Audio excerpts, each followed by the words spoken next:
Hi there and welcome to The People's Art. I'm Melissa LaTouche and we have a fantastic lineup for you today. But first, we want to give the show more content. So we need your work as this is your show. So send it to us in art@thepeoplesvoice.tv. If you've already sent it in and we haven't seen it on the show, we promise it's coming soon. So we have a very interesting guest on the show today, Simone Kay, who is a contemporary stained glass artist. She runs her own business, Simone Kay Stained Glass, in Kingston upon Thames. So, hi Simone, it's good to have you here. Thanks for coming. Hi Melissa.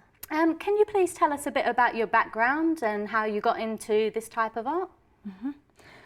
Well, I knew I wanted to be an artist when I was a child. I secretly used to draw things, anything I could see, I would draw. Soft toys. Then I worked towards going to art college, and I went to Kingston University, which was Polytechnic, to do my foundation course in art. From there I went to Reigate School of Art and I was on a degree course, and Chelsea School of Art came to Reigate and said, would you like to join us on our degree course? So I ended up at Chelsea School of Art for another 4 years. So I actually had quite a few years at art college, which was lovely, just playing. And then 17 years ago, I decided to open a stained glass shop studio. So why glass? I love it's irresistible, actually. The quality of light when you hold up a piece of glass and look through it, it just is so beautiful. And is there anything that inspired you to start working on glass? Well, when I was a child, we had little leaded light windows, and I used to watch the world through the red border. Okay. And I just used to watch people walk by, and then you'd take your eyes away, and it would turn the world green, which I found very interesting. So I forgot that I had stained glass windows as a child. The first time when I did my foundation course, I found a little box of glass and I held it up to the light and I was just like, please, can I play with this? There was only a tiny amount, and the technician said, all right then, you can come and I'll teach you how to cut glass. And the head of my foundation course was a famous stained glass artist, Keith New, who did some of the windows to Coventry Cathedral. And was he your mentor? He was, without him knowing. I was a bit scared of him. But he encouraged me to go to Reigate School of Art, and there Ray Bradley, who was another famous stained glass artist, he taught there, and that's where I got my foundation of learning the old boys' method of making stained glass windows. When I went to Chelsea School of Art, it was next to the textile department, and we did all sorts of playing and experimenting with glass, including screen printing onto glass, which is quite unusual, and I don't do that so much anymore. I work with my partner, and he kiln fires, paints the glass, which I've got a sample to show you later. Good. And the colours, talk a bit about the therapy in the colours that can shine through. Yes, well, recently we made a window, well in the millennium actually, for a church in Kingston. Whenever I make a church window, I try and use mouth-blown glass because the quality of light that comes through gives you colour healing, even if you don't realise it. So this window I made for a Catholic church, I put in all the colours of the rainbow, and if you stand in the light, underneath the light, it actually, I don't want to say heals you, but it's anything, if you're feeling blue, you might go towards blue light automatically. You don't even have to think about it.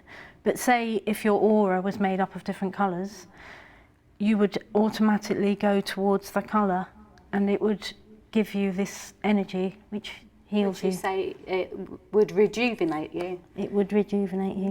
And it's so beautiful to look at that who cares?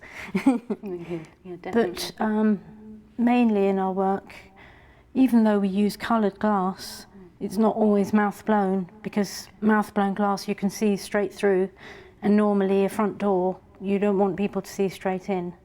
So then I would use more obscure glass, or cathedrals, which is... Are there different types of ways of making stained glass windows, and which ways do you use generally? There are 3 different methods of working with glass.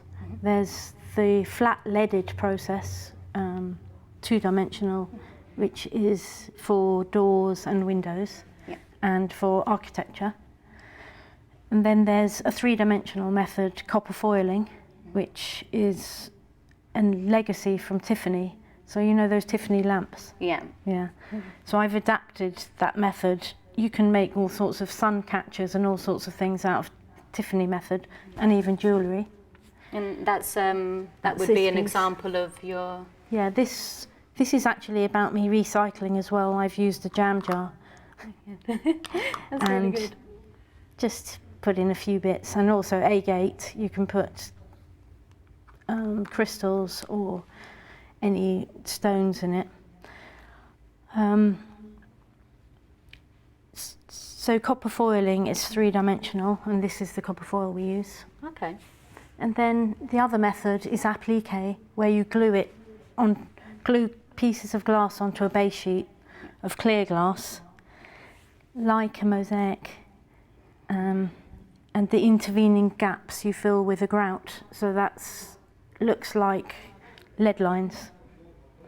And are you trying to convey any messages through your work? Do you have any messages that you try and convey? I've been collecting glass since the 1980s, actually, because I realised that bathroom glass, I really liked the different textures of bathroom glass. And where I trained at Reigate School of Art, we were only meant to use mouth-blown glass because we're meant to be real stained glass artists. So what I did was I combined bathroom glass with mouth-blown glass to give it an effect. And can I show you an example of that? Yeah, sure. Piece Let's... here.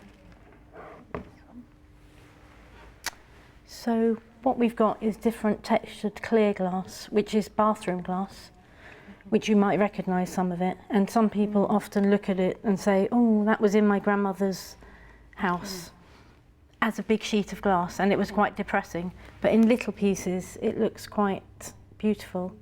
And also it's about recycling and crediting what's gone before.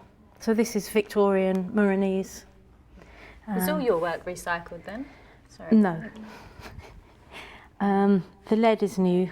We work with lead. You can't recycle lead. No. You can send lead to recycling, and that's what we do with the scraps, but all our lead work is new lead. And the solder, which is lead solder, is new. But this was a washing machine drum. Oh, really? A washing machine door. Sorry.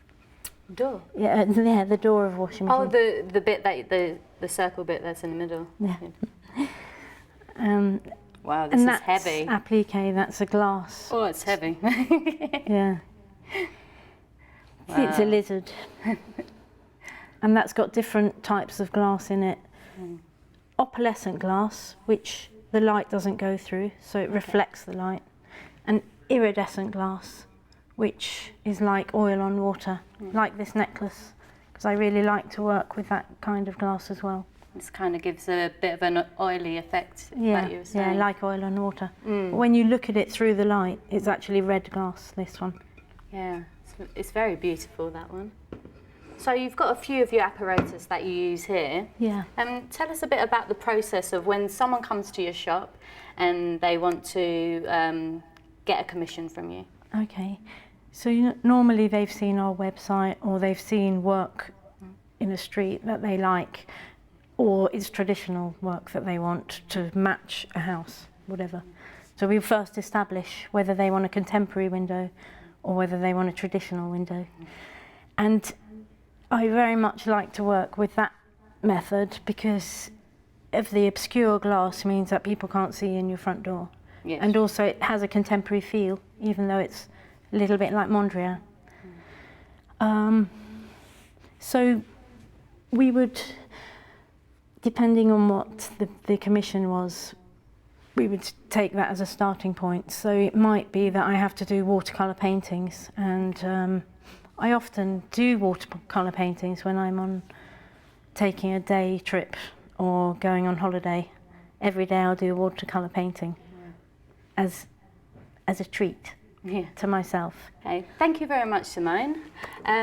Next up, we have another video sent in from Keanu.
We want to have your work shown on the show, so please send it to us at the email address on the bottom of the screen.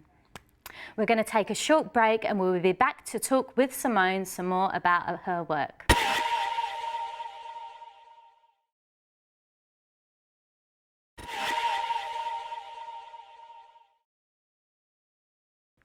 Welcome back. We're here with stained glass artist Simone Kay. Hi Simone. Hi. We've got a few pieces of your work up. Would you mind talking us through them? Yeah, sure. So this piece was an art piece done by my partner. He does my kiln-fired painting. We work together. And his Cliff name is Port. And this, the original was a cartoon by Ronald Searle. Okay. Yeah. And it's about the day the cars died. Okay. So what's happened is there's cars here, can you see them? And they don't work anymore and they're piled up and the road is erupting and butterflies are coming up through the road. So this has got different methods. Kiln-fired painting, as I said, and then it's got fused frit and little bits of glass which are melted on to the pieces of glass. It's done in the same way with lead. So I leaded it and Cliff painted it. And do you have your own, is it called a kiln? Yeah. Do you have your own we've kiln got 2 kilns, yeah. And so the colours on, you've chosen to just have the colours on the butterflies. What's the reason for that? For more effect. It's sort of a black and white depressing world, a little bit like New York with the high-rise buildings. And here, a beautiful coloured butterflies erupting. And it's lovely art glass that I've used, bright colours. This pink is mouth-blown pink, which we like to put in every so often. So should we go to the next paint, stained glass window? Yeah, I love to stylize a tree. This is called Fractures and Streamers. It's already made, this glass is made in America. And it's the same way as fused glass. Little bits are being put on and put back in the kiln and melted. But when I use it, it's already in a sheet. Okay, so it's pre-ordered. Yeah, and then this is lead, and I'd like to make a statement about the lead. I like to use spirals in my work, in my jewellery, and putting the spirals on, using the lead to make spirals. I notice you've got a wider piece of lead here. Is that for any reason? Yeah, well, I wanted the trunk to be lead, so I've actually put it on top of the stained glass window. Okay. And I've scratched our initials, S, Love, C, into it. A romantic little gesture there. Yeah. That's lovely. Should we move on to this piece here? Yeah. This piece is about a pilgrimage to Greenham Common that I made in the 80s. When I was training at Chelsea School of Art, and I wanted to use this silk screen printing method. Okay. So I took a photo while I was at Greenham Common, and we didn't want a nuclear warhead to go into that base.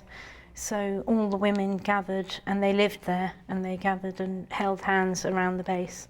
And I went for a few of the weekends.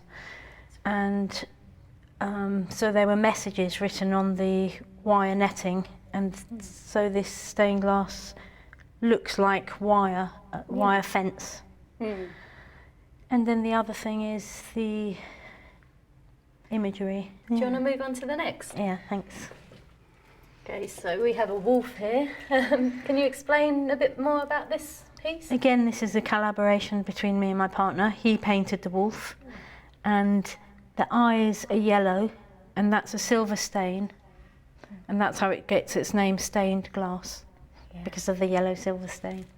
So the border has got different glass in it, different old glass and new glass, but it's also got, again, the pink mouth-blown glass that we like to use, because it's so beautiful. Would you say the animal was shamanic at all? Yeah, I think that's why it's his spirit animal, a wolf. Is it?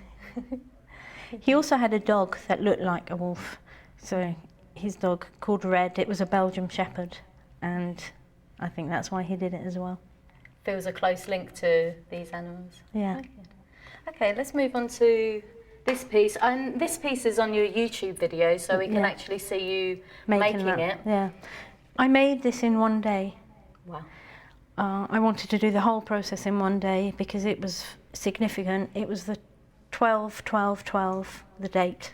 Okay. And I did it for a project called One Day on Earth. And so I thought I would demonstrate what I do with my days.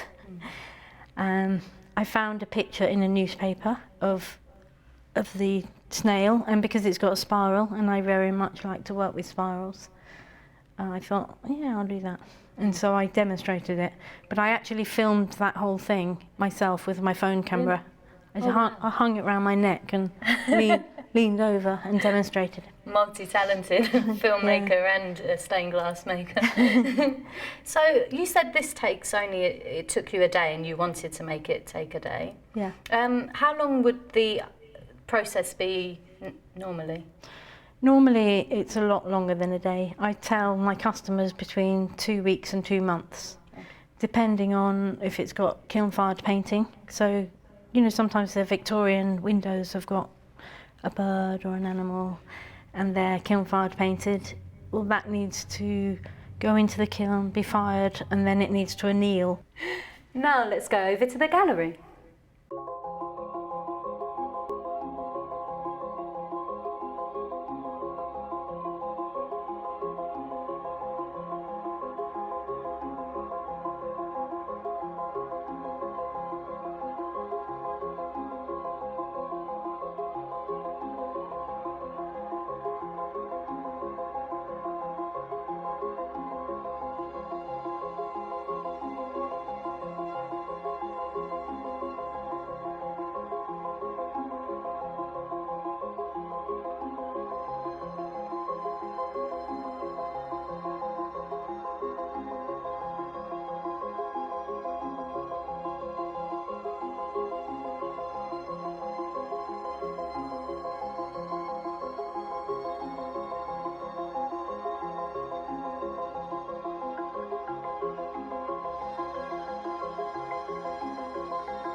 We've been busy getting loads more variety in the shows coming up.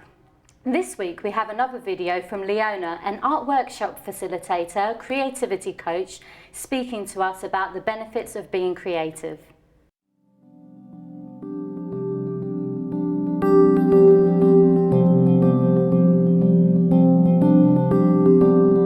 Hi, my name's Leona, and today I'd like to talk to you about the benefits of creativity. Now, there are so many. There are so many benefits. I'm going to just list a few for you here today. So first of all, we've got seeing things from different perspectives. Now, seeing things from different perspectives is so important. You can't just have an idea and be this person who kind of sits in a box and doesn't share their ideas. You need to develop your idea over time, and you need to discuss it with people. When you share ideas, other people help you to see your idea from different viewpoints. So you might need to go in a group of people and discuss that so that you can see things from all these different sides. Another real benefit of creativity is taking a risk. Now, taking a risk is so important because if you think about someone who steps on an empty stage or someone who has a blank white canvas in front of them and has to approach that, that's taking a risk. I mean, that's putting themselves out there. And that's something that you can't get really from any other discipline. Creativity really brings that into the fore. It really shows us that taking a risk is something that makes us better people, because it's better to be that courageous person that steps over the barrier than someone who kind of just cowers away. Another real benefit of creativity is connection to other people. Of course, we get our ideas. But then again, if we don't share that with other people, we can't connect, we can't understand the world around us. And creativity really allows us to do that. And then we have our intuition. Now, this is the thing that I love, and when I do my talks, people always take this as such a valuable thing to creativity. Creativity is all about trusting your intuition. Now, you have to even put an idea out there, you have to come to the place where you feel that you can. You have to allow yourself to just have that idea and allow it to expand. And trusting your intuition is so valuable. I mean, we teach our children to trust their instinct. But then by the time we become adults, we've got all these exterior stimulus that we tend to trust other people's opinions over our own. And we kind of, we often say, I should have trusted my instinct. I knew that was going to happen. And when you be creative, when you set a creative process forth, your intuition becomes something that really guides you. And that's a really important aspect of creativity. Another thing that's to do with that is being vulnerable. Now, when we're creative, we're vulnerable, aren't we? We're putting our idea out there. It can be scary, it can be tricky, it can be something that we're not quite used to. And, you really want to just kind of overcome that, because if you think of the opposite to that, what's the opposite to that? The opposite is cowering away, never letting your art be seen, never sharing with people. And to grow as an individual, you really need to step over that and across that. And creativity allows you to do that. So there are so many benefits to creativity.